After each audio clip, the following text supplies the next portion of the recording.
Так.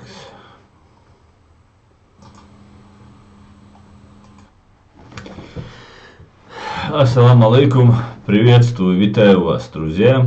С вами снова я, Арцуев Аслан, Орси Аслан на канале Реалити. Сегодня 25 июля 2022 года, 21:00 по Берлину и 22 часа по Джохаду. Друзья, приветствую вас. Так.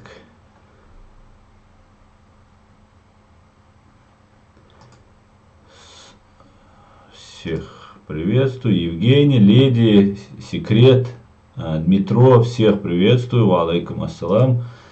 И сразу же по традиции хотел бы начать с событий, со сводки от Генерального штаба Вооруженных сил Украины. Общие потери противника.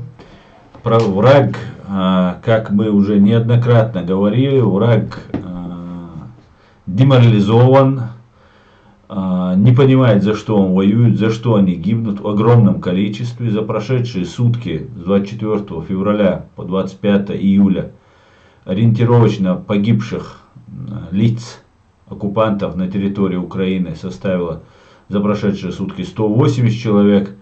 И общей сложности с 24 февраля достигла 39 700 человек. Вы просто представьте себе эту цифру. Может быть, она где-то завышена, может быть, по некоторым данным, она может быть, наоборот, занижена. Но потери это колоссальные. За 5 месяцев войны, не вступая в такие близкие бои, хотя и такие контактные бои тоже, конечно же, были и в Мариуполе, и в других местах. Огромные просто потери. Сегодня вот буквально перед эфиром на странице Генерального штаба Збройных сил Украины сообщалось, что сбит еще один самолет, также сбит сегодня вертолет один. И вот сегодня то, что не попало в этот список сегодняшний за прошедшие сутки, который обычно публикуется к утру, 222 самолета. И плюс один здесь указано, значит еще второй самолет, который чуть позже поступил, заканчивая день, пишет Генеральный штаб Вооруженных сил Украины. То есть 2 самолета. Итого их должно быть 223 самолета и 188 вертолетов. И вот один сбит вертолет несколько часов назад, 189 вертолетов. Танков уничтожено 8 за сутки, 1730 общей сложности танков. Помним, день танкиста был у нас совсем недавно. 3950 уничтожено боевых бронированных машин, 8 штук за сутки. Артиллерийских систем 7 за сутки, 876 итого. 257 РСЗО и 2 за прошедшие сутки. Антиаэркрафт 116 штук общее число и 3 штуки за прошедшие сутки. БПЛА оперативно-тактического уровня 719, 5 штук за сутки. Крылатых ракет сбито 4, 174 итого их. БПЛА 719, кораблей катеров 15, 0 за сутки. Автомобильная техника и цистерны 2832 штуки всего и 9 штук за сутки. 73 специальной техники, 0 за сутки. Также «Голос Америки» сегодня сообщает ссылкой на Украину, на украинские источники, что Украина заявила об уничтожении 50 складов боеприпасов вооруженных сил фашистской России системами «Хаймарс». Систем уже, ну, по крайней мере, то, что нам озвучивают, уже 20 систем уже доставлено, уже работают 20 систем. Начиналось с 4, было 4, уже были сдвиги, сейчас 20. Это, конечно же, не предел, на этом не будет останавливаться.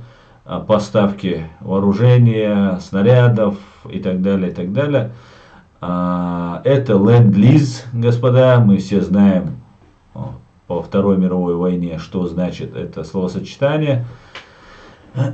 И до полной победы Украины над фашистской Россией будет продолжаться снабжение Украины. Также Генеральный штаб сообщает нам сегодня, что российские больницы не справляются с количеством раненых оккупантов, проводится мобилизация в Российской Федерации медперсонала. Большое количество раненых в подразделениях оккупантов, задействованных в боевых действиях в Украине, привело к переполненности военных госпиталей на территории Российской Федерации. Оказалось, что их мощность не рассчитана на такой поток пациентов. Это делает невозможным качественную медицинскую помощь. Также руководством страны оккупанта принято решение о проведении мобилизации, включая в Москву, медперсонала. Это относится к профессионалам почти всех медицинских профессий, однако основное внимание уделяется хирургическому персоналу. Упомянутые меры проходят без широкой огласки в СМИ и среди населения. Далее, мобилизованных медиков планируется направить на временно оккупированные территории Украины, в частности в Мариуполь, Луганский, Донецкий. Нейрохирургический медперсонал планируется оптимизировать для работы в прифронтовых районах, терапевтов в качестве помощников хирургов, а педиатров, военных, парамедиков. При этом так называемый начальник департамента здравоохранения Бердянска, сотрудник и предатель Николай Мирошниченко, инспектировал офисные квартиры медицинских работников предприятия Бердянское территориальное медицинское объединение. В его распоряжении брошенные квартиры врачей будут перераспределены между медперсоналом, согласившимся сотрудничать с оккупантами. Также в отдельных населенных пунктах на временно оккупированных территориях Донецкой области оккупанты размещают автобусы, оборудованные так называемыми мобильными медклиниками. Утверждают, что работа заключается в том, чтобы принимать пациентов от местных жителей. Однако при обзоре в таких точках пациенты вынуждены сдавать кровь для нужд защитников армии ДНР и российских солдат, воюющих в Украине. Перевод с украинского, поэтому немножко может быть не по-русски. Понимаете, да? Специальные сборы крови происходят, потому что ее, видимо, очень не хватает. Огромное количество раненых. И можно представить, если около 40 тысяч уже убитых, то 1 к 3, грубо говоря, до 100 тысяч может быть только раненых. Хотя в последнее время, с учетом высокоточного оружия, с ранеными проблем будет чуть поменьше у русских. Ну, все же раненые, конечно, тоже будут поступать в больницы. Как мы полагали, как мы предполагали, в этому другого объяснения нет. Мобилизация русскими будет проводиться, или же русскими нужно признать, что они потерпели поражение, или же бегством выводить свою вооруженную банд-армию оттуда, из Украины, или там окапываться в Крыму, или где-нибудь в Луганске, Донецке и так далее, или же им придется распрощаться с этой военной группировкой, которая будет либо уничтожена полностью, либо будет взята в плен. Ни то российские власти, скорее всего, не устраивает, так как потерять всю армию, это можно открыть дорогу до Москвы.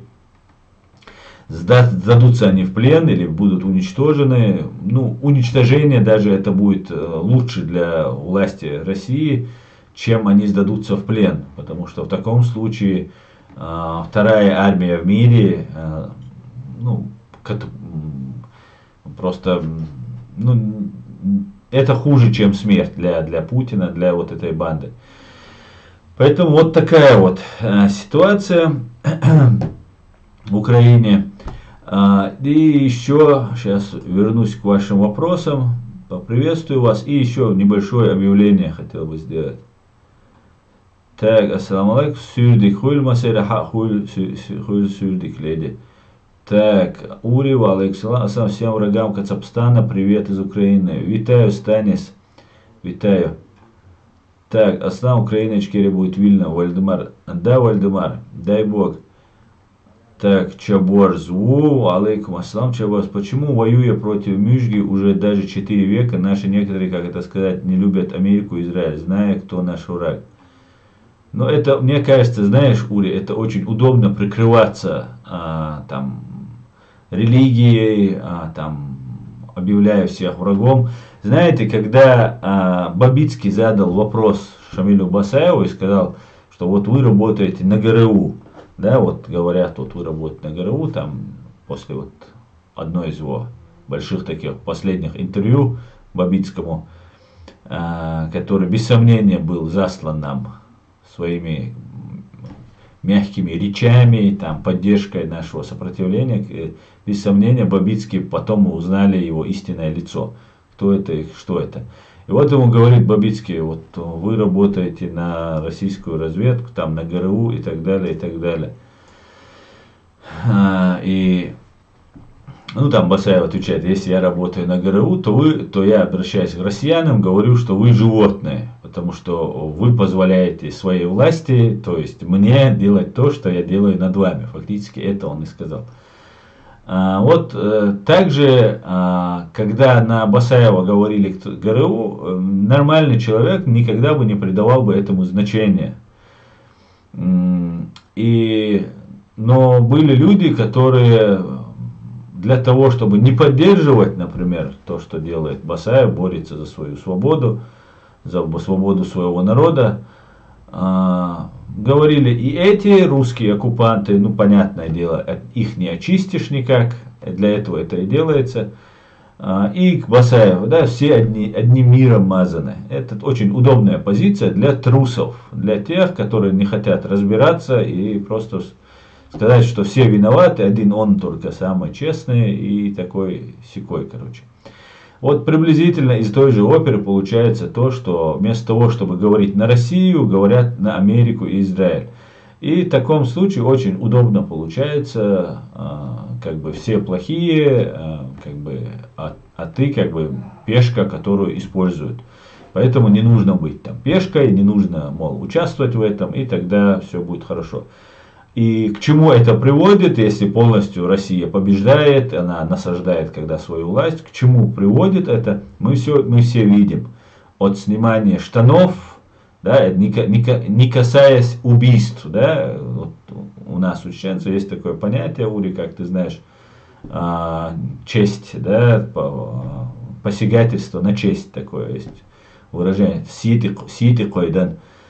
Вот это посягательство на честь, кроме убийств, да, это мы вот даже русские оккупанты не всегда переходили эту границу. И вот, ну, это, конечно, делают русские оккупанты, без сомнения, они их заставляют так унижаться и унижать свой народ. Ну вот таким образом посягательство идет на честь, но люди почему-то предпочитают видеть какую-то там борьбу за пределами своих вообще, своих границ, того, что касается тебя, да, надо очистить весь мир от зла там и так далее. Ну а пока вот это зло, и абсолютное зло топчется на их земле, абсолютное зло уничтожает их, унижает нас всех. И несмотря на это, мы говорим Америка, Израиль, какие-то геополитические мировые вещи, говорим, о которых мы не то что сами не разбираемся. Это даже не касается, а когда ты начинаешь копать и выяснять, да что, как, то там далеко не так, как много лет нам русское информационное поле преподносит некоторые вещи. Только лишь хотя бы возьмем руководство Палестины, которое обучалось в Москве, которые говорят на русском языке, для которых Чеченская республика и геноцид чеченского народа внутреннее дело России. Это так, с позиции палестинских лидеров, законно избранных, не назначенных нам как Кадыров там и так далее, а законно избранных, поддерживаемых своим народом. Поэтому вот так вот. Друзья, я хотел бы сделать небольшое обращение. Несколько дней назад я говорил о человеке, который представился киллером мне, которому там заказали Мансура Старова, Минкайла Мализаева, меня, там узнать адрес еще кое-кого. И этот человек, у него, ну там много жизненных проблем случилось у этого человека. И человек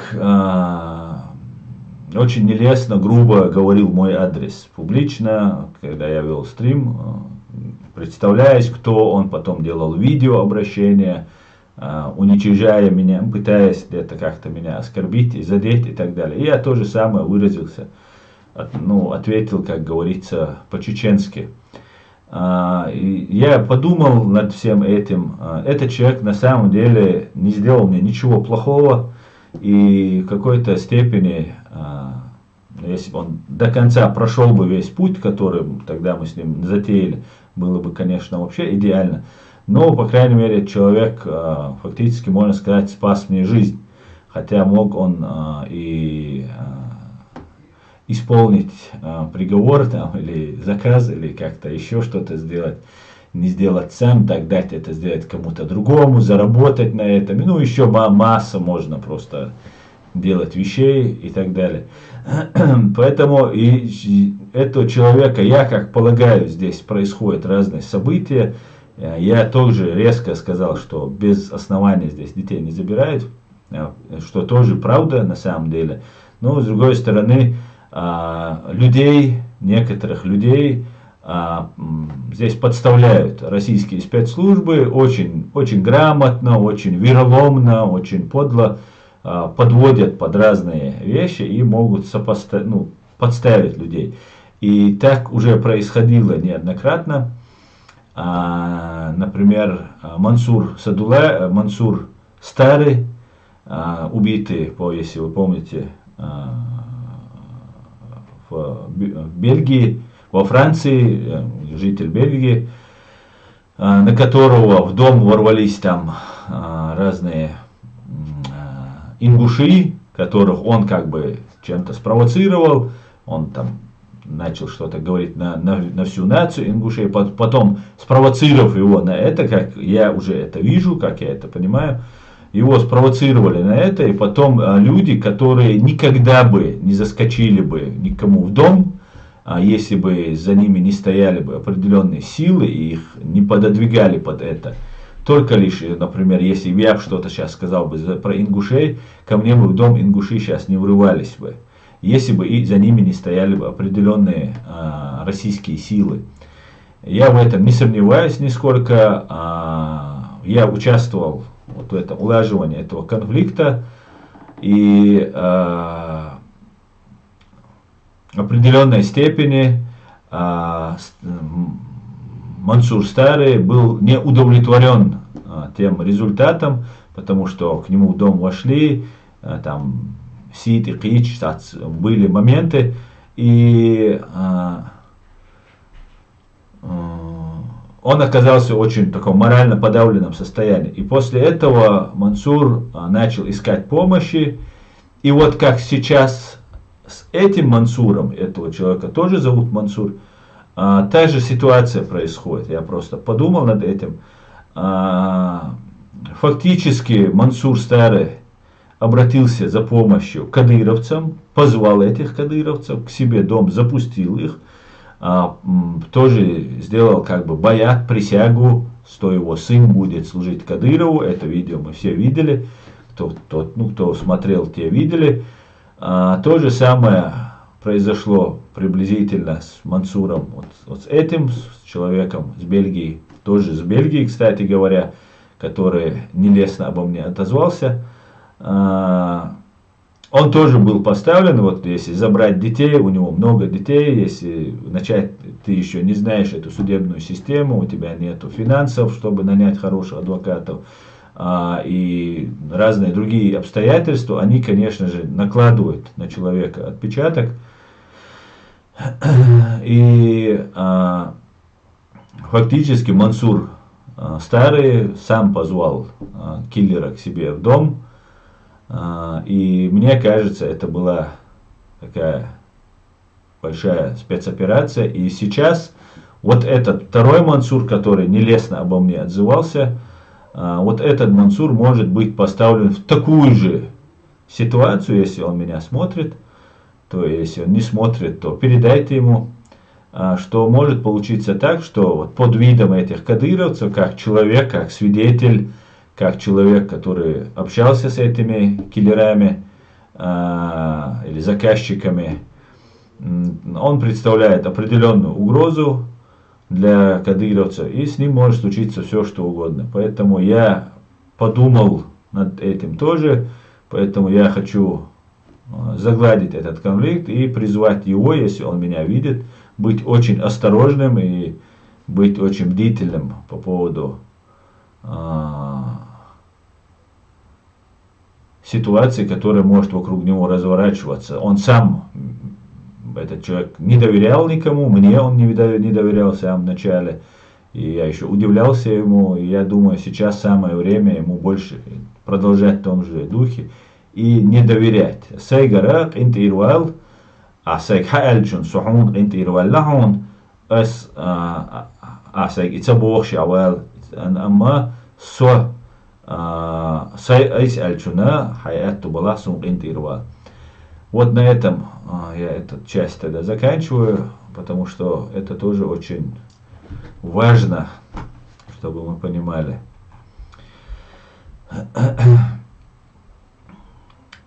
Так. Русский не надо, народ не примет, это как все страны СНГ, говорит. Так, Рамиль. Кадыровцам советую перейти на сторону нашего народа. Да. Путин умрет своей смертью глубокой старости. Ассаламу алейкум, алейкум ассалам, ассаламу алейкум. Но если на Польшу начнут спецоперации, как говорят русские, что ты видишь? Алейкум ассалам, садеда. Я не знаю, на Польшу они, я думаю, не попрут. Ассаламу алейкум, добрый вечер, Аслан и всем. Алейкум ассалам, Евгений, приветствую вас. Так, Аслан, ты и твоя семья в Германии в безопасности, говорит Вальдемар Штайнбрахер. Да, полная безопасность. Я, по крайней мере, я так чувствую. Верное решение, Аслан, нужен борт. Да, Асамбек, я думаю, я тогда немного поспешил.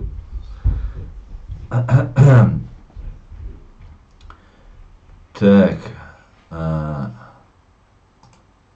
друзья, я чуть-чуть вам никто не хочет быть. Хочу вам показать видео Джохара Дудаева. Хорошо изучи. Пока. Давайте посмотрим небольшое видео с Джохаром Дудаевым. Украина сейчас хлестнется с Россией на непримиримых. Пока русизм существует, он никогда не откажется от своих амбиций. Вот сейчас вот славянская там под этой маркой хотят поднять, как и в прежние времена, опять Украину, Белоруссию, окрепнуть и там далее. Теперь с Россией никто и в союзе, военном, не только военном, и в экономическом, и в политическом, и даже в торговом отношении никто не хочет быть. Уж хорошо изучить. Пока виновники трагедии, бессмысленных народоубийств, жестокости, цинизма, рождающих непоправимое зло на земле, не будут наказаны и не будут чувствовать как эти, так и последователи неотвратимость наказания за преступления, беды России будут расти с каждым часом. К народам надо относиться по-человечески, а не по-зверски. Не с точки зрения русизма, а с точки зрения гуманности, законов и права. И все будет в порядке, нет плохих народов. И там, где человеконенавистная идеология, там всегда нужно придумать какой-нибудь блеф, выдумать какую-то мафию, то ли сицилийскую, потом спекулировать на немецком фашизме, который был сломан хребет всем миром. И я пришел к выводу, что они просто из породы клоповых и вшивых. Что клопы, что вши заводятся в грязном месте всего лишь.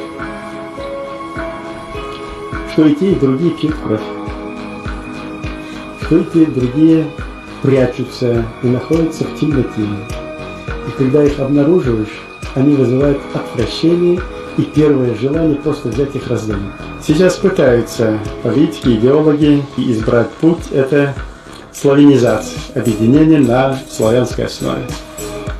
Из этого тоже ничего не выйдет, поскольку главный составляющий компонент славянизации – украинцы никогда не смирятся с русификацией и с русизмом. Есть только один путь для развития российского государства и народа, но я его вам не скажу. И этот ключ у нас. И этот ключ у нас, да.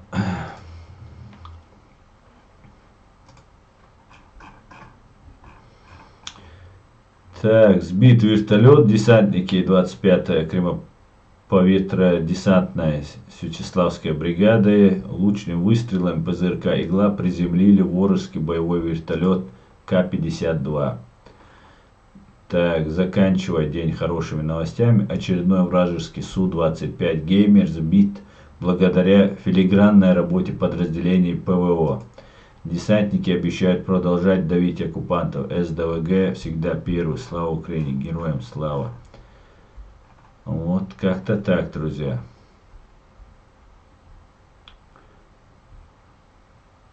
Так, друзья, перейду к вашим комментариям. Так. А что эти ингуши своим пятначам, бузуртам и другим подобным подойдут разобраться с оскорблением в адрес целого народа? Польша сильная страна. Так, Вальдемар. Вальдемар, а с какой целью вы спрашивали? С какой целью вы спрашивали? Ассаламу алейкум, витаю, друзья. Ва алейкум салам, аду машвойль. Эх, как же мне не хватает таких ярких людей, как Дудаев. Как же не хватает нашей власти. Да, человек, который реально не хватает в это время. Да, Евгений, абсолютно. Согласен. Салам. Так, благородный Джахар, честь нации навсегда в наших сердцах. Так, сильные слова сказал Джахар. Да, именно так. Да. Друзья, распространяйте наш стрим в социальных сетях, распространяйте кому можно, кому безопасно отправляйте, если вы находитесь не в фашистской России или во временно оккупированной Чеченской Республике Ичкерия, и распространяйте. Так, Хоси Юртер Котом заказал для себя ПВО. Чингисхан, ну вот все говорят, ПВО Кадыров заказал. А знаете, почему он заказал это ПВО? Помните, сколько мы уже призываем, у Путина-то оно есть, Путин и так от бункера до бункера бегает. А вот дрон, который может прилететь за Кадыровым, он уже реально беспокоит Кадырова. Поэтому Кадыров начал думать уже о ПВО. Так, ключ надежного рука, говорит. Да, а что за ключ? Это ключ. Вадя Дорн, это ключ. А тут говорит, к сожалению, после смерти Дудаева в правительстве ЧРИ не было политиков, занимавших ключевые посты. Да, согласен с тобой. Мало кто был. Ассаламу алейкум, братья мусульмане. Алейкум салам, секрет. Асан, он кто наш знакомый? Все виды усольных. Я не понял, Ури, о чем ты говоришь? Вальдемар с какой? Да, Вальдемар, с какой целью? Нет, он не знаком, вот я его только тут знаю. Я понял, о ком ты говоришь, о Вальдемаре. Нет, Вальдемару вроде бы не угрожал до сих пор. Вальдемару наш вроде бы. Но посмотрим. Все мы наши, да. А так, нет, это может быть просто было праздное любопытство, может это было. Наверное, сейчас скажет, зачем он интересуется, да. Так, друзья, я вам покажу тоже, это тоже нужно видеть, потому что война это не только уничтожение оккупантов, но это и потери среди мирного населения в том числе. Так, я себя скрою. Это кладбище под Мариуполем, говорят. Мирные граждане.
вмешаться.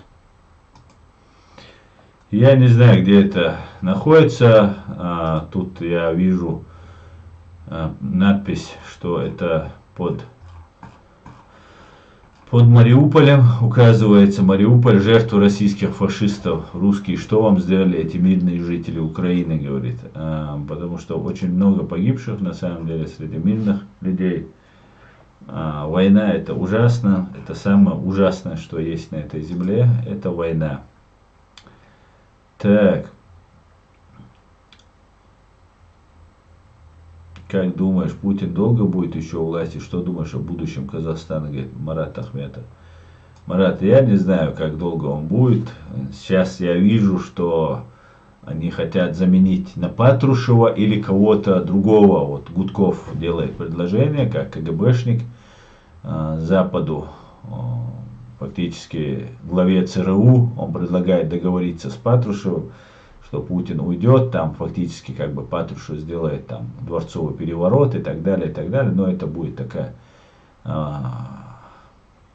многоходовочка очередная, ну временно даже говорит, что Патрушев будет, а как известно, ничего нет более постоянного, чем временное. И, ну, Патрушев это вообще непроходная фигура. Патрушев, как мы знаем, это русский Фредди Крюгер. И, вероятно, ну там, говорит, еще кто-то есть. Наверное, конечно же, есть. Более неизвестные, более незасвеченные кровавым в своем ремесле сотрудники, генералы КГБ, ФСБ. Вот, я не знаю, как это произойдет. Вот, пока проглядывается приблизительно сценарий, как уйдет Путин, что если Запад скажет, все хорошо, давайте мы с кем-то, с другими будем с вами договариваться. Путина отодвигает. Ну, с одной стороны, как мы видим, Запад это устраивает. С первых дней Байден сказал, что это война Путина, что абсолютно не так, я с этим не согласен. Это никакая не война Путина. Это война фашистской России. Вот сейчас Дудаева вы слышали, под соусом славянизации Украину. Забрать фактически, просто воспользоваться историей Украины. Как империя России всегда чем-то у кого-то пользуется. У кого-то недрами, у кого-то живой силой, мозгами, у кого-то и тем, и тем, и тем. Ну вот в данном случае Украины в том числе и историей. Потому что без честной, настоящей, да, истории Украины, неодворянство, новая монархия в России, ну, будет вообще фейковая, как и все. У них есть фейковое.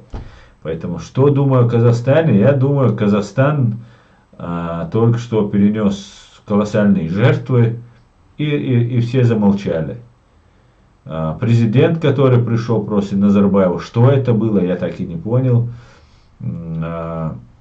Назарбаев там ушел, Такаев пришел, призывал людей убивать просто только за то, что они там не подчиняются власти, там еще как-то. Но мне очень жаль, что в Казахстане так находится. Столько лет КГБшники после развала Советского Союза. Казахстан, в принципе, так и остался, как и Россия, в руках КГБшников. Это большая печаль. Кстати говоря, в Украине тоже они еще никуда не делись. Они сейчас под корягу заползли, сейчас очень сильно мимикрируют, потому что сейчас военные набирают силы, вес, авторитет, и сейчас будут как-то... Ну, в Украине всегда им было. И в Украине у нас в Ичкерии было всегда КГБшникам тяжело. Но сейчас, я думаю, еще будет им тяжелее. Поэтому я не знаю, что там будет с Казахстаном. Но я поддерживаю народ Казахстана. Свободные, демократические направления казахстанцев, всех граждан Казахстана я поддерживаю. Азамбек, я думаю, что без решения вопроса Ичкерии невозможна демократизация российского пространства. Да, конечно, абсолютно так, Азамбек. Я немец из Казахстана, живу в Кёльне. Меня радует, что вы в Германии чувствуете себя в безопасности. Вальдемар, спасибо. Данке шон. Орховское ПВО не спасет Хоси Юштаркота. Ну, может как-то предупредить как-то. Алсам, почему ватники говорят, что западные СМИ, CNN или CCN, BBC говорят, что украинские военные бросают технику? Не знаю я. Так говорят? Я не слышал, чтобы так говорили. Я знаю, что вот Олег Жданов нам рассказывал, что фактически русские уже так боятся артиллерию. Ну, я не только от Олега Жданова слышал, но Олег Жданов об этом прямо говорил, что русские бегут с поля боя, пытаются быстро укрыться, как только начинается артобстрел. Потому что артобстрел делается очень точный, там процент попадания очень высок, и фактически если накрывают, то накрывают там не как русские накрывают. Русские просто стирают все с земли, чтобы пройти 100 метров. А тут все не стирается, уничтожается только непосредственно противник и более щадящее ведение. Ну, высокотехнологическая война, Украина сейчас в этом направлении. Уже даже обсуждать, выиграет Украина или не выиграет, даже это уже даже несерьезно, мне кажется, потому что Украина просто возрождается, как военная держава возрождается, и в этом плане, конечно же, это очень круто. И заявление, которое делает украинское руководство, что меня постоянно волновал вопрос, там, когда они говорили, там, Крым, не упоминали Крым. Это как вопрос касательно войны, говорить про все войны и не сказать про русско-чеченскую войну, которая больше всех людей погибла. Более ожесточенная была, более по длительности была. Причем персональные лица те же, кто принимал участие в этих преступлениях, которые ныне совершают те же преступления. Но почему-то не говорят об этом. Точно так же резонировало, когда говорили о Луганске, Донецке, но не говорили о Крыме. Сейчас украинская власть это прямо говорит. Я очень надеюсь, что на этом не будет, конечно, остановлено. После восстановления территориальной целостности Украины, я очень надеюсь, что украинцы водрузят свой флаг над Кремлем. А если сейчас они в Украине сломают хребет российской армии, и потом надо сломать хребет ФСБ, и все, после этого Украина сможет фактически установить нормальную, цивилизованную, демократическую власть в России, помочь установиться, выбрать русским нормальную власть, как у себя в Украине, чтобы у них были выборы. Ну, посмотрим, захотят ли заморачиваться с этим украинцы, может, войдут в раж и дойдут до Москвы, посмотрим, как будет развиваться, но я не думаю, что если кто-то даже бросил технику, и об этом кто-то даже говорит, ну, хаймарсы точно не бросают, на войне всякое бывает, и в плен попадать, и поражения бывают, и потери бывают, колоссальные бывают потери, поэтому я думаю, победа Украины – дело времени просто. Время работает на Украину. Украинцам никуда не нужно спешить. Сейчас война переходит там уже не просто оборонительно, она сейчас уже приобретает наступательный характер. Речь все больше и больше ведется о освобождении Херсона. Я думаю, что это тоже дело времени. И август месяц, конечно, там привязываться к каким-то месяцам не очень хорошо, но как мы все помним, да, на все какие-то такие мощные события в фашистской России происходят в августе. Может быть, опять по стечению обстоятельств в августе произойдет, но большая вероятность, что в августе будут мощные такие потрясения для российской власти, для российской банд-армии, которая находится. Ну и хотелось бы для ФСБ, чтобы тоже были мощнейшие потрясения, потому что фактически они всегда остаются не при деле. Они всеми там манипулируют, всеми жонглируют, всех где-то там их уши везде где-то, где только возможно, торчат, но вот наказаний они получают не очень много. Только вот сейчас Зеленский снял главу СБУ, там 5 еще, там и так далее. Но я думаю, ФСБ должно открыть все архивы, ну и так далее, и так далее. Все будет. Да, мула, я в это верю. Ассаламу алейкум, Масарга, всем добрый вечер. Алейкум ассалам. Вилпес Мартво, Машор, германцы, отличный народ. Так, отличный народ, говорит Ури. Так, Путин творит геноцид украинского народа, как он делал это в Чечне. Да, можете дать развернутое разъяснение за ключ в словах Дудаева. Нет, это же тайна, которую мы не можем сказать вам, понимаешь? Это мы не можем сказать. Всему в свое время. Всем салам, витаю шалом, салам. Владимир Рабинович. Так, и сам Джавар Дудаев хорошо знал всю порочность и коварные планы империи зла. Дудаев развил миф о непобедимости Второй армии мира, а в 1996 году загнал оккупантов в рашистский свинарник. Да, и сами это то направление, которое он взял, оно нам помогло победить в Первой русско-чеченской войне. Евгений, РФ скажут, что это постановка с захоронением людей, там хоть в морду тычь фактом, будут отпираться и изворачиваться, пока самих под землю не отправят, чтобы сами поверили. Да, именно так. Они не верят. Салам всем свободным людям. Салам, Эд, приветствую тебя. Так, друзья, я такая агент КГБ и Китая. Он работает на русских гнида, говорит Марат. Кремлевские, конторские размножили во все страны бывшего совка, к сожалению. Да. Аснакарави тоже вообразили из себя дворянина. Да, леди, вот откуда у меня идет в том числе представление, что они создают дворянство. Это из окружения их, да, в том числе мы же делаем анализ, наблюдаем за этими, за теми, что они говорят, там, например, они делают вот эти свои грамоты, награждают титулами друг друга, это давно идет, они это очень подняли на такой высокий уровень, там все, даже враги сейчас, вроде бы там Собчак у них, да, представляется какой-то там оппозиция Путина, что абсолютно смешно, конечно же. Она тоже там в дворянство ходит. Потом вот эти кадыровцы, там Адам Демирханов и его там дочка или дочери снимают какой-то ролик, что они там какие-то дворяне, короче, хозяева жизни, аристократы. Аристократы. И вот они к этому идут, а у нас это вот у этих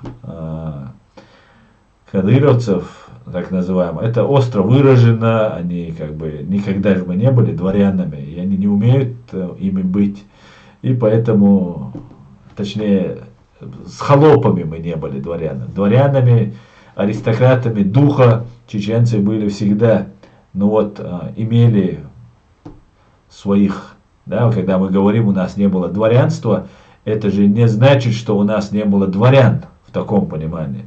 У нас были люди уровня дворян, тех людей, свободных людей, которые жили в других странах, среди других народов, у которых были свои рабы и слуги. Мы были все аристократами духа, но у нас не было, именно поэтому у нас не было своих слуг и рабов у чеченцев. Поэтому им как-то кичиться своим дворянством, у них это получается особенно смешно, я имею в виду кадырцев. Я думаю, сейчас в Украине после войны будут большие перемены, так как они кандидаты в Евросоюз, они обязаны очистить от агентов КГБ и им подобным, говорит Эд Мамедов. Да, Эд, я очень на это надеюсь, я тоже думаю, что так и будет. Да, Алмула. Есть полк Кастуся Калиновского, будет и казахский полк Батырхана, и все будет хорошо в Казахстане. Кто понял, тот понял, да. Владимир Рабинович. Да, будем надеяться, Владимир. Желаю точных наводок украинской артиллерии. До Москвы дойдут, это фантастика, Леонид Кириллов. Но не спеши, Дион, не спеши. Россия должна быть сужена до размера Московской области. Так, Фриман, Машволь Фриман. Слава защитникам Украины, героям слава. Слава Украине, слава Ичкерии, героям слава. Смерть русизму, человека ненавистнической имперской идеологии, смеси нацизма и фашизма. Аминь. Август точно антироссийский месяц, говорит Женя. Даже. Это вопрос про генконсула ЧРУ Украины. Как мы знаем, гибня бывшая не бывает. Себе я не знаю. Я уже говорил про этого человека. Консул, генконсул. Я не знаю, кто консул. Но генконсул, там консул есть. Да. И это меня вообще не касается. Я не признаю эту власть и этих людей. Асабяк Тутаев. Сегодня смотрел, как украинский мальчик 15 лет, когда русские наступали на Киев, то он своим дроном дал локацию 40 танков, которые украинцы уничтожили. Да, ничего так, мальчик поспособствовал. Так, Владимир Иванович, обожаю августа месяц. Украина начала получать то оружие, которое нужно Украине, говорит Вальдемар. Да, Вальдемар? Так, обязательно в любимом августе пора бомбить Кремль, весь Мордор. Вечер добрый всем соратникам империи зла. Соратникам, борцам с империей зла. Риман, Машволь. Так. Спартак Маяковский. Ты уходишь в бан за фашистские речевки. Дем. Привет из Суоми. Слава Украине.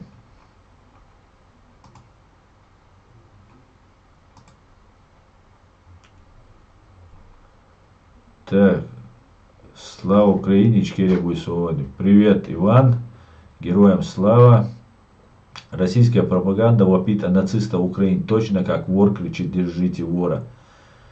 Именно так, Путин циничный лжец и убийца, как, впрочем, большинство русских. Да, именно так. Фриман согласен, то самое страшное предатели. Так, Кара похороним вместе со своим флагом. Так, если целая страна допустила, чтобы ею правил тиран, вину за это нельзя возлагать лишь на одного тирана, говорит Фриман, цитируя Уинстона Черчилля.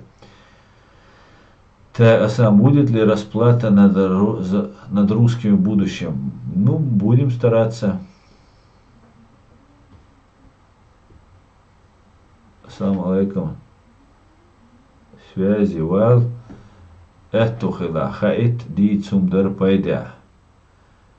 Хамилора Ибра Шмидт. Хамилора. Так. Ой-ой-шуй-шуй. Самое страшное предать еще впереди есть. Так. Гага ждет своих героев за злодеяния в Чечне, Грузии, Украине, говорит Фриман. Да, и за Сирию, Фриман. Пора украинцам постучать в бункер томагавком. Окурку, добрый вечер, мы с Украины, мы за тобой от боя, Фриман. Да, согласен.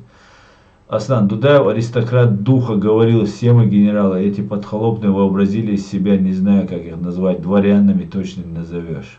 Да? Как только они стали подхолопными, они перестали быть дворянами. Слабоумие и мания величия сыграли злую шутку с русским народом.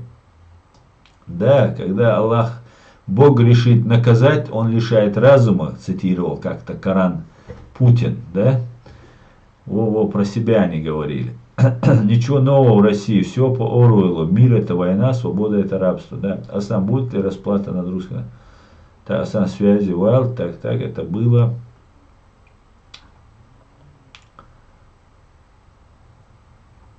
Так.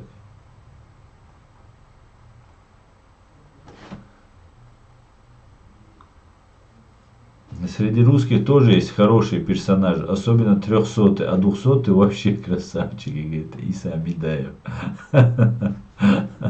Ядерное оружие России это пояс шахида. Этого террористического образования и без его уничтожения эта страна будет представлять опасность. А для этого нужно будет провести денуклеаризацию. Абсолютно согласен. Без этого никак. Но это будет одно из главных условий, да, я думаю, которая будет выставлена России. Скоро начнется освободительный поход украинской армии. Снаряженная новым американским оружием, мотивированная армия обрушится на выдохшиеся банды мародеров, насильников и убийц. Фриман. Абсолютно так. Абсолютно. Фриман, антипутин. Русские сами жить не умеют и другим жить не дают со своей имперской чумой величия русского мира, из-за которой страну превратили лепрозорий. Чудовищно, продолжает Фриман, то, что было в Чечне, чудовищно, то, что происходит в Украине. Нет ничего человеческого, ради чего это возможно. Ничего. Леонид Кириллович, русские готовились при Путине от начала к войне всем миром. У русских потенциал очень большой, несоизмеримо, просто они хорошо умеют скрыть это. А еще просто заняты рождением новых империй. Леонид Кириллович, я не думаю, что именно это так. Да, у них, конечно, есть много оружия, много болванок, но оружие сейчас, как мы видим, если ты не можешь там ближе 70 километров, 75 подобраться, то твой ураган и там град не действует. А если у твоего противника есть ракеты, которые могут уничтожить твои склады, как мы знаем, 50 уничтожено, а это оружие, а эти снаряды, которые должны лететь, их нужно подвести к своим этим установкам град, чтобы они 70 километров выстрелили. И еще пускай там 70 километров они дальше находятся, или там сколько. И если Украина может 300 километров ракету и уничтожить ракетой, уничтожить склад, то не из чего стрелять просто. Не подвозится, уничтожается 50 складов. Это же просто, Россия просто на ноль выводится. Это говорит о том, что готовится наступление. Украинцы это не скрывают. Они его, конечно же, осуществят. Но уничтожение складов, накапливание сил, разведка, как мы знаем, мировая вся фактически работает на Украину. Поэтому не так страшен черт, как его малюют на самом деле. Это уже Россия, у России нет никаких шансов, вот просто никаких. Чудовищно то, что было в Чечне. Так. Фриман антипутинист. Русская вата за борьбу с нациками. При этом украинцы, у них хохлы, в Африке живут негры, а в Израиле жиды. Мол, а чего такого? Меня так в детстве научили. И все на голубом глазу. Мерзость. Абсолютно, Фриман. Ты точно формулируешь то, что происходит. Абсолютно. Ну так же принято. Чурка есть чурка, жид есть жид, хохол есть хохол. И никто не собирается меняться, самое главное, когда ты объясняешь, что это представляет страдания людям, целым народам. Ничего страшного. Ну и что, я что могу сделать? Я никто, и звать никак, они говорят о себе. Дайте мне средства массовой информации, и я из любого народа сделаю стадо свиней. А получилось ведь в России, говорит Фриман. Все эти нынешние дворяне еще вчера сморкали шторы, да и сегодня продолжают так себя вести. Зато понтов тонны.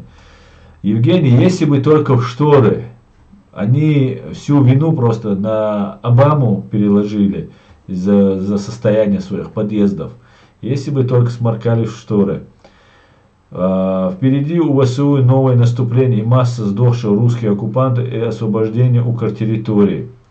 Леонид Кириллович, дети играют, а мамы русские пьют и ноль внимания на воспитание. Говорит, так. Асан, скоро начнется сопротивление на территориях оккупированных республик. Ну, я не знаю, по-моему, оно не начнется никогда, если исходить из сегодняшних реалий. Кроме Чеченской республики сопротивляться там некому. Потому что, когда была очень хорошая возможность, и чеченцы сопротивлялись, мало кто сопротивлялся. Поэтому сейчас я не думаю, что добавилось больше желающих после того, что сделали с чеченцами, и во что превратили взятый в заложники чеченский народ, просто лишив его всех прав, которые есть у людей. Почти всех прав. Поэтому не нужно рассчитывать, что какие-то сопротивления будут. Ту поддержку, которую оказывают Украине, не оказывают никому. Для этого нужны определенные условия, даже если мы хотим, чтобы это было. Поэтому Нет, пока ничего этого не видим. Ну, достаточно того, что делает Украина, в принципе, все силы, и то, что делает Запад. Да? Главная задача Запада помогать Украине с вооружением, да? Не помогая Украине, да, можно сказать, что там Запад там, помогает Украине там как-то для того, чтобы там навредить России или нет. Ну давайте, Запад не будет просто помогать Украине. Что будет? От этого Украина победит? Нет. Конечно же нет. И поэтому Запад, его задача помогать Украине вооружением и зачищать гимню ФСБ по всему миру, и в Европе, и в Украине. Вот это основная задача, которую должны делать западные спецслужбы и западные страны.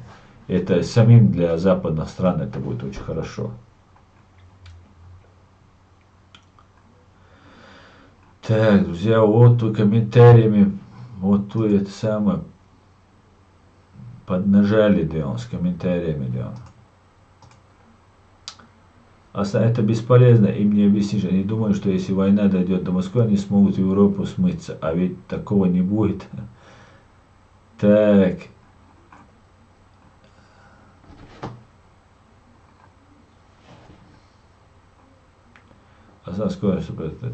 Так. После 24 февраля даже президент Филиппин Дутерте, которого называли убийцей, сравнивали с Пыней, жестко осудил моль, заявив, что он не убийца женщин и детей, а убийца наркоторговцев. Да, я помню это, он попросил не сравнивать его с Путиным, потому что он женщин и детей не убивает. Так, Россия это империя зла, где попирают все права, и самое главное право на жизнь. Да, Крупер, или Крупье. Спесь сбита, самомнение русского мира поубавилось, и потихоньку они учатся мимикрировать под среду. Они уже осознали, что доброго соседского отношения в мире после не найти. Да? Просто я вижу все это по городам России. Сами подумайте, как она может держать полмира только ядеркой, что ли. Нет, Леонид, они держатся не на ядерке вообще, и полмира они не держат, конечно же.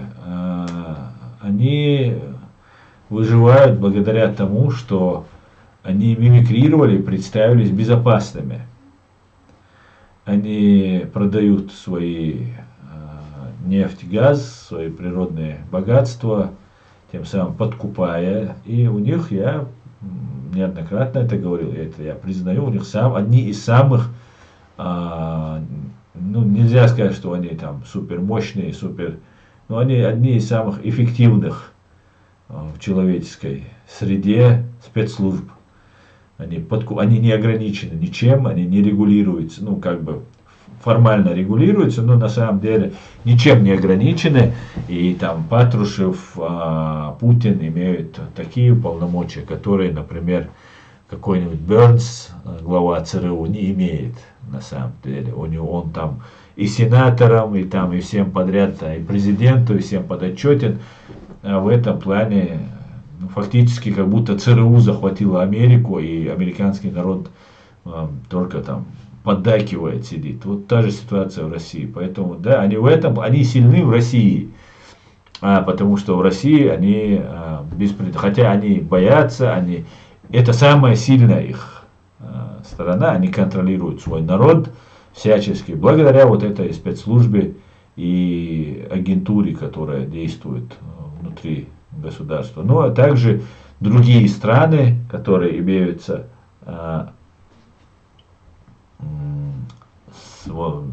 страны, которые не освободились от совка, например, да, не вычистили это все. Вот как-то так, я думаю.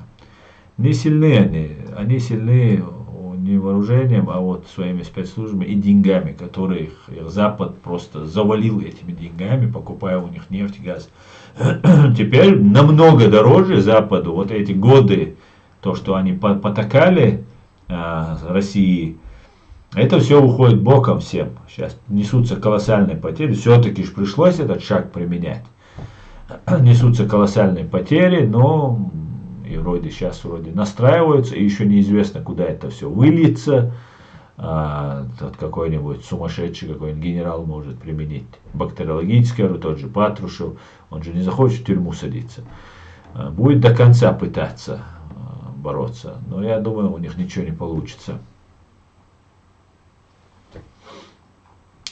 Путин как царь Мидас, наоборот, все, к чему он прикасается, превращается в дерьмо. Это касается самой России, от которой в результате его правления исходит острый запах разложения тлена, говорит Фриман антипутинист. Да, абсолютно так. Путин, Мидас. Как думаешь, те чеченцы, кто открыто не выступает против власти Кадырова, живя в Европе, потому что не хотят подставлять своих родственников в Чечне, поступают здраво или все-таки трусость?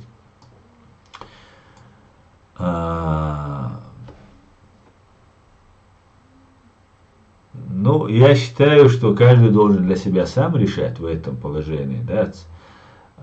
Я сегодня знаю, как они относятся к моим родственникам. Все мои родственники фактически подверглись пыткам, настроены против меня и так далее. И люди просто боятся, запуганы, реально зашуганы.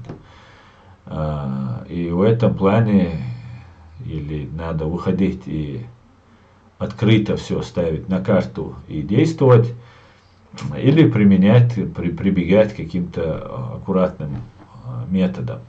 Не говорить об этом публично. Но обязательно это нужно говорить местным властям. Обязательно. Никаких там, когда говорят, вы с России, да, я с России. Вот это вообще неприемлемо ни для одного чеченца. Ни в коем случае нельзя с этим соглашаться. Вот. Как-то так.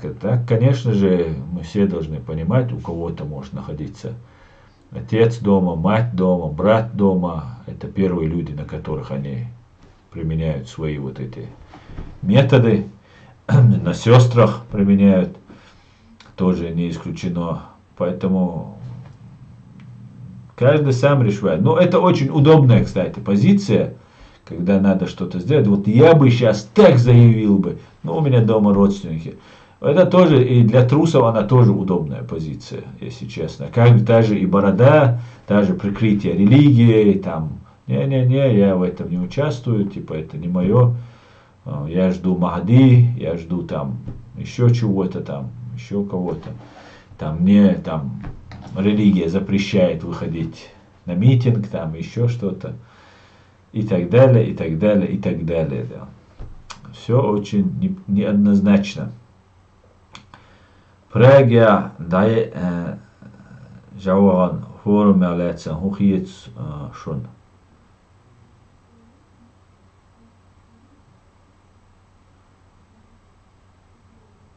Соцакита сон соцахайотигатяр худо. Ну, это...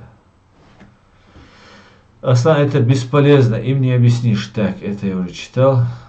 Россию перевоспитать невозможно, придется разрушать Россию. Есть такое мнение, что нацизм для немцев был наносным, и нацизм русских, а нацизм русских и естественное состояние. Фриман антипутинизм. Монголы русские называют чурки, но они так и любят называть других своими кличками, а подвиги других без стыда себе приписывать. Все точно. Из народа оккупированного РФ чеченцы единственные, кто последовательно и упрямо сопротивляются. У других народов тоже есть такое, но массово только чеченцы сохраняли эту способность. Да, к большому, Евгений, сожалению, я никого не упрекаю, когда так говорю. Я просто пытаюсь объективно оценивать, абсолютно не в обиду никому. Наоборот, я пытаюсь каждый раз не задеть как-то, чтобы потом не вырвали из контекста, так как много очень врагов против нас действует. Так. Удивляют меня местные тролли. За душой ничего, в кошельке пусто, в голове учений нет. Ученый получает за сексотство временную зарплату даже не в штате ФСБ, а опломба, снобизма, как у академика. Как же быть нашим дома? Говорят, всех подряд от 21 до 49 лет забирают. Леди, я об этом говорил, да, я слышал сегодня это сообщение, что призыв начался от 21 до 49, ну до 50 лет, значит, 49 лет включительно. Я об этом говорил, вы все знаете, мы это предупреждали с первых дней войны, что возможно будет мобилизация. Она идет, она и шла. Мы знаем убитого Магомеда Бессултанова на Теречном районе, который отказался идти воевать. И это только тот случай, который стал достоянием публичности, достоянием общественности. Поэтому что делать? Отказываться, но опять же это может и расстрел может быть, легко сидеть здесь и говорить отказываться. С другой стороны, нужно было ранее готовиться к этому, было 5 месяцев как минимум. Мы об этом говорим, что будет у них мобилизация, что будут призывать, да уже она идет, эта мобилизация, скрытая, там осужденных, там сейчас уже по тюрьмам ездят, собирают. Надо выезжать, в Турцию выезжать, в Грузию выезжать, куда только возможно мужчинам от этого возраста, 21 до 49 лет, только уезжать. Пока на 2-3 года, насколько это может протянуться, ну, по крайней мере, посмотреть, что из этого будет. Вот так только бежать из, слава богу, сейчас возможности есть, при желании, нужно выезжать. Так, да, они подкупают предателей и лидеров слабых, изгоев и смутьян. Да? Асан, не кажется вам, что боеспособных россиянцев специально утилизируют для легкой экспансии Китаем, который недаром настроил пустых городов Пуйла, усадил Березовский на трон? Ну, я не знаю, я так далеко не заглядывал, конечно. Не Березовский усадил Путина на трон. Путина на трон усадила ФСБ, которая контролировала эту власть еще когда Ельцин находился у власти, которая ни на секунду не смыкала глаз, не спускала глаз этого кресла. И Путин не Березовским назначен. Березовский это только тоже человек, там, и инструмент в их руках, и он пользовался и ими, ну, вот как-то так.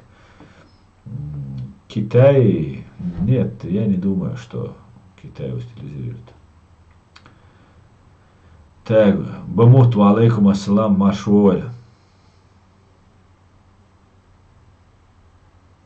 Никогда секцах яцун, мы с Россией бянаш. Все точно, так, это уже я читал.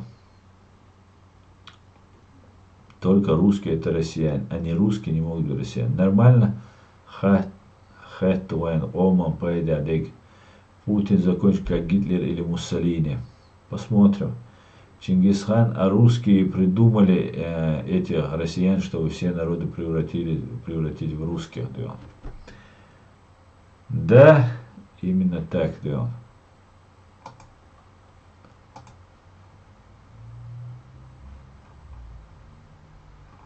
Так, друзья.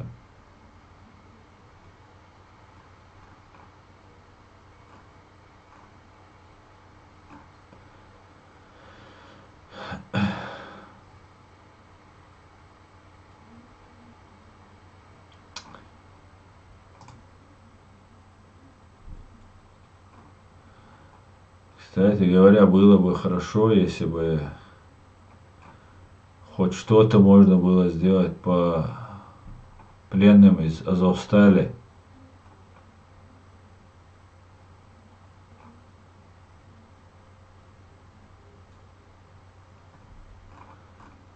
Так.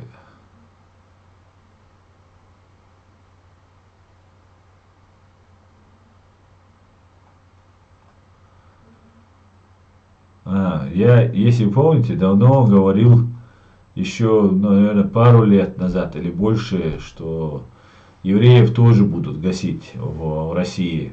Ну, в принципе, многие понимали это, но евреи придерживались нейтралитета определенного, российские евреи особенно. Ну, там, за редким исключением, да. А Израиль, как бы, вообще придерживался этого нейтралитета. Можно понять, конечно, положение Израиля, конечно, с одной стороны. Израиль маленькое государство, обложенное со всех врагов, со всех сторон врагами. И стоит русским захотеть, они вот этих своих миньонов арабских могут там в любой момент поднимать и насылать на них. Благо уже там накопилось у них много поводов засылать, нагонять там и так далее. Да? Весь уже такая отработанная методика поднимать во всем мире волну, кинуть два камня там в мечеть или из мечети Алякса, и после этого все начинают там говорить, какие все израильтяне плохие. Так вот, Израиль, как известно, премьер-министр Израиля, вот сообщается, 21 июля, сообщается, Минюст России обратился в суд с требованием о ликвидации Сахнута в России. Басманный суд Москвы будет рассматривать это дело 28 июля. То есть закрывается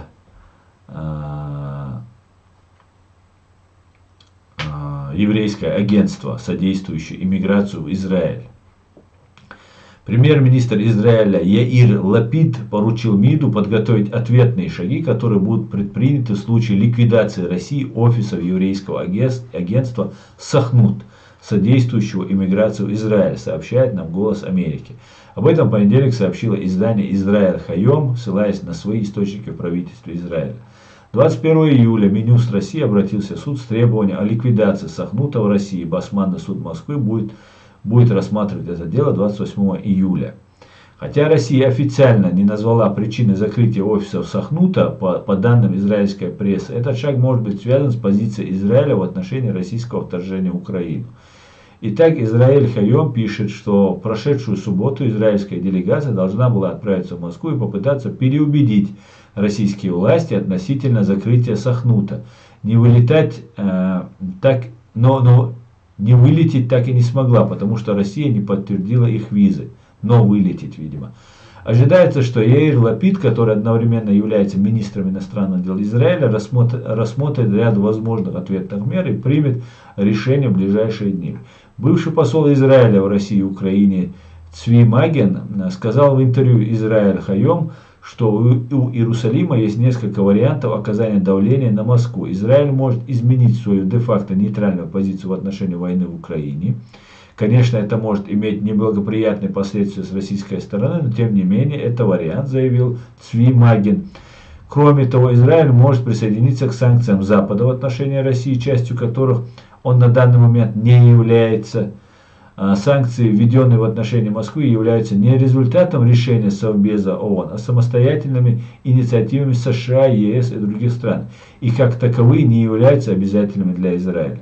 Часть израильских политиков призывает при этом быть осторожными в отношении санкций, поскольку у России есть возможность ограничить свободу действий армии обороны Израиля Цахала в Сирии, а также в связи с опасениями, что Россия может предоставить Ирану передовые ракеты. Несколько лет назад Москва и Тегеран провели предварительные переговоры по этому вопросу, но Россия вышла из них после давления со стороны Израиля. Офисы Сахнута были открыты на территории России в 1989 году. Вот, я думаю, пора уже и Израилю, да и всем уже нужно заканчивать с этой заигрыванием с этими мерзавцами. Так. Да, Сан, ты все время это говорил и говоришь, но дома не все в курсе об этом и не думали, что перейдут на простое население, которое не работает структура. Теперь вон как, и матери молчат. Ну, пока сделать нечего, молчат все в России, как мы знаем, а Чеченская республика это оккупированная территория, поэтому там вообще положение самое критическое. Поэтому, ну, когда будут убивать людей, я думаю, тогда по-другому будет. Ну, тогда нужно переходить на сторону. И опять же, переходить на сторону, когда у тебя дома родственники, Ну, есть такие условия, например, что если вы переходите на сторону Украины, то вас могут представить в том числе погибшим, чтобы ваши родственники дома не пострадали, что вот вы не сдались в плен и так далее, и так далее. Поэтому, конечно же, за чеченцами будет особый контроль, без сомнения, там шаг вправо, шаг влево, но не знаю, да, мол, дух. Почему матери не уходят на протест, чтобы не забирали детей? Надеюсь, хоть кто-то поднимет дома волну протеста. Леди, тот, кто будет поднят волна протеста, тот будет или же посажен, или убит.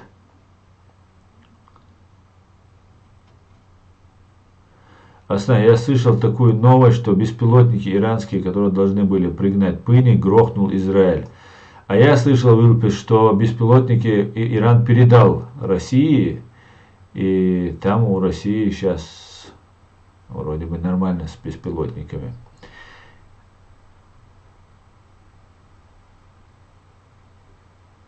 Русские вы разбудили вековые залежи зла, и хлынула огненная лава всеобщей ненависти к вам. Весь мир теперь ненавидит вас. Площадь СССР 400 тысяч квадратных метров. Площадь километров. Площадь России 100 тысяч квадратных километров. Площадь Москвы будет 900 км. У меня много знакомых евреев, они намного надежнее, чем некоторые наши предатели. Предатель, да, не может быть надежным, это факт. Всем салам, шалом. Рад вас видеть здесь, свободочки. Шалом, Исаак. Приветствую. Израиль вынужден формально держать нейтралитет, потому как РФ манипулирует иранским присутствием в Сирии, и оттуда практически весь Израиль простреливается. Да, Израиль маленькая страна. Всем салам. Израиль не присоединился к санкциям против Аркастана, но банки израильские не переводят деньги, а также из Аркастана в Израиль. Слава Израилю тогда, файтер, можно сказать. В России их много, а нас мало. Это не наша война, но за нашу свободу. Так, этнический раздел между украинцами и орками введен четко. Это абсолютно разные народы. Да, абсолютно так. Причем есть русские, которые живут в Украине, которые являются украинцами и защищают свою страну Украину от орков, которые разных национальностей присутствуют в России. Чеченцы верующий народ и чтит традиции. После 2 кампаний геноцида вашего народа русней, как старейшины и религия допускают относиться к призыву к войне ваших граждан против Украины. Вопрос глубокий. Старейшины, вы говорите старейшины, вы перечисляете суперлос, вы перечисляете 2 военные кампании против нашего народа и геноцид. И потом говорите как старейшины и религия. Там уже не действует правило старейшин и религии. Там нет свободы, там нет религии, там нет обычных прав. Есть только то, что говорит банда УФСБ во время оккупированной Чеченской Республики Ичкерия и администрация террориста Путина, который управляет. Ну и Патрушев там со своим Рош. Знаете, иногда хочется разобраться, к кому относится тот или иной персонаж. К ФСБ он относится или к ГРУ он относится. И это иногда очень запутывает. А очень Рош, вот это оперативный штаб, который создан, он возглавляемый Патрушевым. Туда входят замминистры всех силовых ведомств. И фактически они одновременно могут быть как и ГРУшниками, так и ФСБшниками, и все они управляются Патрушевым, его бандой. Я очень надеюсь сейчас, улаживая вопрос, решая вопрос с фашистской Россией, не будет того, что нам какого-нибудь Патрушева сделают новым Путиным, или же его сына, что тоже не имеет значения, потому что власть не будет отпущена от самого кровавого диктатора. Кстати говоря, что знает об родителях или ближайших родственниках Патрушева, кто-нибудь что-нибудь знает?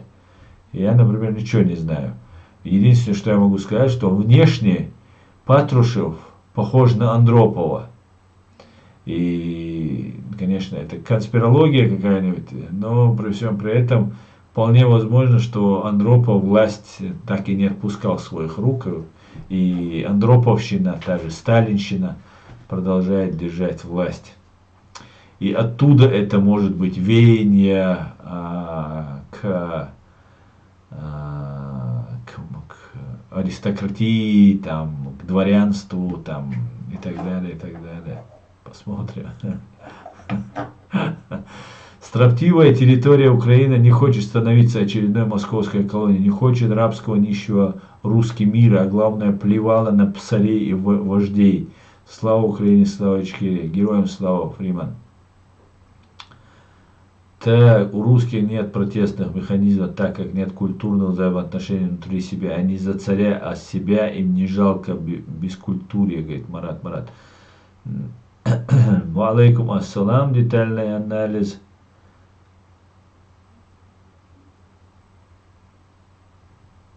Так.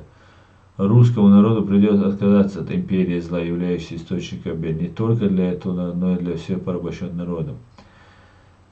Чингисхан – это исторический шанс всего цивилизованного мирового сообщества покончить с империей зла раз и навсегда. Посмотрим. Я думал, большими идиотами быть сложнее. А нет, русские доказали обратно, говорит Фриман. Фриман, ты сегодня в ударе. Гасишь русских.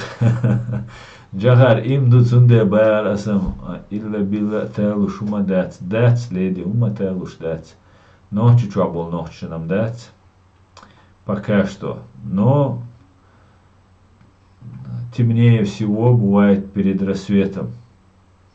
В России снимают ограничения возраста для резервистов. Деды воевали, сейчас новые деды пойдут в бой умирать за больные фантазии Путина. Да?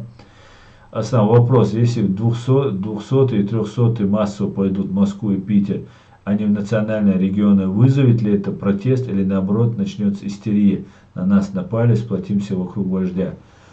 Я думаю, конечно, в какой-то степени это повлияет больше, чем когда убивают кавказцев или там бурятов.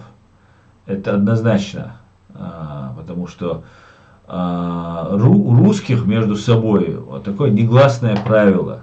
Негласное. Они, если доверяют вам, или если вас не видно, не знают, что вы рядом есть, могут там между собой обсуждать, что вот они-то они, а вот все остальные это вот там чурки и так далее. Это же не просто так все происходит.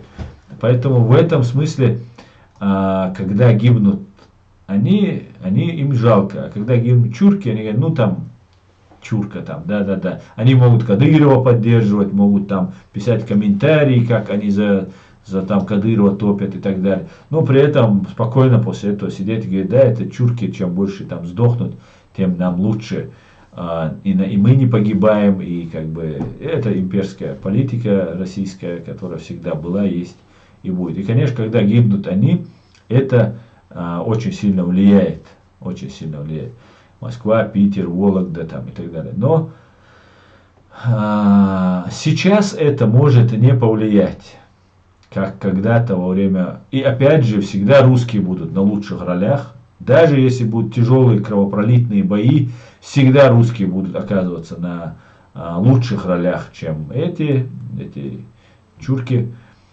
Поэтому в этом плане... Но они всегда такими являются. Везде, где получается, там у них положение получше.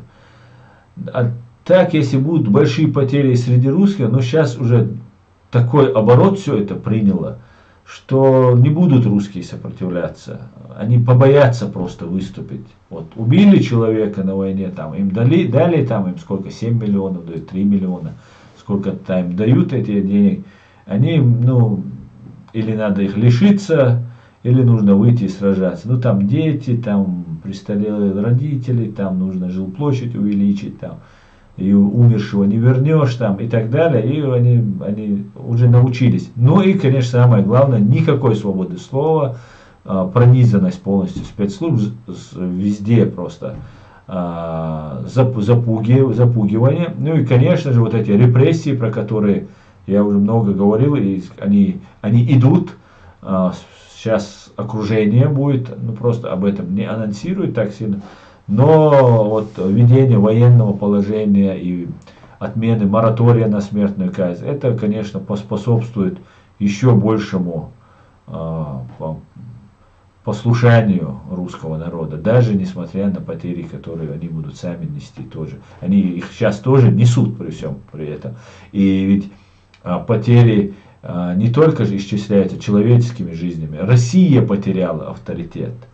Вот то, что Россия на грани фола уничтожала людей, дурила Запад, Запад это все терпел, потому что это не касалось его, есть понятие юрисдикция, они не выходили, хотя их принципы, о которых декларируют тут на Западе, гуманизм, права человека, это все попиралось полностью, но при всем при этом Запада это не касалось непосредственно. Плюс Запад имел преференции, Запад имел деньги, газ, нефть, точнее деньги отдавал, хотя продавал и машины, там еще что-то, там компьютеры, и тоже возвращал эти деньги, и на эти же деньги покупал и газ у России фактически. Ну так неплохо жил Запад все это время. Ну а когда и Путин, и ФСБ, они просчитались. Они абсолютно 100% просчитались. И они рассчитывали, что схавают Украину, проглотят, утрутся, и утерлись бы, если бы не Великобритания и Соединенные Штаты. Я в этом нисколько не... И Германия, и Франция, и все остальные, кроме стран так называемой Восточной Европы, которые бы понимали бы, что следующие будут, они бы утерли. Сейчас и понимание и тут появилось, и вроде объяснили, и так далее, и так далее. И все-таки не ожидала Гибня, что такой отпор им будет дан. И я думаю, что эти попытки свои, конечно же, Россия не прекращает. Вот, возвращаясь к тому, что ты говоришь, попытки Россия, она не прекратит, пока у нее есть малейшая возможность. Огромное количество ГРУ действует в Европе. Русского ГРУ действует. ФСБ действует. Как мы знаем, каждое посольство это перевалочные пункты, их террористические банды, террористические базы в каждом государстве, в котором у них существует. Поэтому они будут всячески пытаться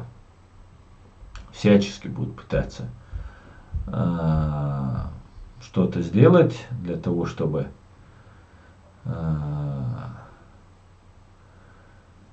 постараться, хоть как-то сохраниться, хоть в каком-то виде, хоть в очень сильно битом виде сохраниться. Посмотрим, какая будет принципиальность Запада. По поводу объединяться вокруг, не думаю, что вокруг Путина только силой и страхом они будут объединяться. Но это конец. Как грамотно, как красиво сможет Украина, мир, Запад, сообщество западное смогут с минимальными потерями, может быть, или там так, чтобы вот здесь на Западе умеют, например, немцы, они могут быть очень открытыми, очень дружелюбными, все как положено, но стоит перейти какие-нибудь рамки дозволенного нарушения закона, в частности, то вы увидите, что не такие уж тут там вы можете делать все, что мы это все знаем, здесь. И в таком же ключе действует и США, и Великобритания, и вообще западные страны. И вот как они смогут договориться? У меня есть опасения, что они договорятся с русскими спецслужбами, с этими КГБ, ГРУ там и так далее, потому что и как-то сдадут те части, какие по-любому кого-то сдать, по-любому придется, от атомного оружия отказаться придется, от ядерного оружия, от химического, биологического и так далее отказаться тоже придется, кого-то сдать даже придется, определенные части гибнюкам, там каких-нибудь Кадыровых, там Медведчука, там кого-нибудь, вот таких людей. Вот когда КГБшники начнут друг друга сдавать, не агентуру сдавать, вот я тогда поверю, что они друг с другом мочатся. По-настоящему они там мочат друг друга, и что вот такому-то КГБшнику можно, ну, хоть определенной степени доверять. Например, как же тот же Литвиненко. Литвиненко реально было видно, что человек боролся. И мы видели, реально этого человека убили, потому что было видно, что он реально борется. И Патрушев посчитал, что его нужно уничтожить. Патрушев, я считаю, стоял за этим убийством в первую очередь. Ну, конечно, не без Путина. Путин, как ответственное лицо, несет всю ответственность, полноту ответственности. Поэтому я не вижу хороших сценариев, кроме вот договорятся, сдадут и архивы уничтожатся, чтобы их не скрывать там и так далее. Ну, а так по-настоящему браться. Это целая программа, как когда-то над Германией готовились, начиная от самых детей, разделения фашистской России на несколько государств. Но это большая процедура, которая это займет десятилетия, вот это все. Ну, я думаю, вот это будет происходить на наших глазах. Я на это надеюсь. Будем прилагать к этому усилия в силу наших скромных возможностей. Фриман Путин, процветает мракобесие, доносы, допросы, гулаги, вертухая. Вот она, путинская арашка. Полеты мракобесия в России идет со скоростью 9 махов. Да. Я почувствовал, как хорошо ты это сказал, Асан. Я почувствовал этот свет. Так, Исаак Шмулевич, нет, я не на связи. Не на связи. Мы будем делать все, чтобы достичь нашу цель. Удивляют удивленные зверствами русских в Украине. А что все то же самое не творилось в Чечне, говорит? Да, совершенно верно. Мы будем делать все, чтобы достичь нашу цель. Да. Так, Асан, как думаешь? Асан, как думаешь, рашисты смогут провести референдум по отжатию территории Украины до 15 сентября? Я не знаю секрета, я не знаю. Если вы будете продолжать такую политику, то вы получите страну дураков. Такой страной легче управлять, но у нее нет будущего, Сергей Капица. Не прислушались. Да, Фриман. Марат, такие тупые руки, просто смешно слушать, бред дебильный. Да? Так, никогда и никому в мировой истории не удалось добиться права и свободы через мольбу и взывание к морали и здравому смыслу угнетателей, говорит. Абсолютно так. Асан, как вы относитесь к батальону имени шейха Мансура и батальону имени Джохара Дудаева и их деятельности в Украине, и какова их роль для Ичкерии в перспективе? Супер лост. Ну, я отношусь хорошо к всем тем, кто сражается против фашистской империи. Какова их роль для Ичкерии в перспективе? Ну, не знаю, какова роль будет в перспективе, но на сегодняшний день батальон шейха Мансура и батальон Джохара Дудаева выполняют более чем на отличном уровне защиту доброго имени чеченского народа, которого пытаются превратить чуть ли в агрессора против Украины. Хотя чеченский народ сам находится в заложниках. Поэтому какова роль, время покажет, какова у них будет роль. Сейчас все идет отлично. Ну, это мое наблюдение, мое личное мнение. Я буквально несколько дней, вот вчера на чеченском языке обсуждал разные инициативы, которые там их пресс-секретарь озвучивает. Поэтому я думаю, там тоже люди смотрят, думают, анализируют, что происходит. Именно то видео, которое появилось, где два мужчины в масках сообщают, что они будут воевать против Кадырова, сжигают его флаг, что вот, и они представляются детьми убитых, как они говорят, федералами. Федералами это у нас так, ну, понятно, что русские хотели, чтобы мы их называли федералами, ну и так далее, там эти моменты были, но это видео, они говорят, батальон Шейха Мансура, что с ними несет, их пресс-секретарь говорит, что к ним не имеет отношения, но это любая инициатива, которая исходит, например, от батальона, от меня, от кого угодно, врагом может быть использована для того, чтобы как-то интерпретировать в свою пользу, как-то это сделать для себя какую-то выгоду. И это есть вероятность, что вот эти призывы призывников там, от 21 года до 49 лет, это вот нагнетание со стороны Гибни во время оккупированной Чеченской Республики, для того, чтобы чеченцев можно было на законных, как они считают, по их законам, преследовать, терроризировать и убивать, если они будут отказываться идти в армию и так далее. Ну и вот нужно очень аккуратно эти вещи, выход на политическую платформу, все время батальон Шейха Мансура, батальон Джохара Дудаева всегда сторонились от политики, они ни в чем не участвовали. И благодаря этому был случай как-то в Фейсбуке, я был одним из участников дискуссии, когда, не помню сейчас имени, какой-то английский, по-моему, английский журналист взял интервью у кого-то из окружения Муслима Чеберлоевска или у самого Муслима, по-моему, из окружения кто-то был, который сказал, что он был в Сирии, что ли, или же поддерживает каких-то там религиозные вот эти вещи. Ну, как-то было интерпретировано это так, что это фактически террористы, которые там. И я доказывал этому журналисту, этому человеку, что это не так, что его сейчас русские спецслужбы используют, что батальон Шейха Мансура никакой не террористический, никакой не исламистский, такой радикальных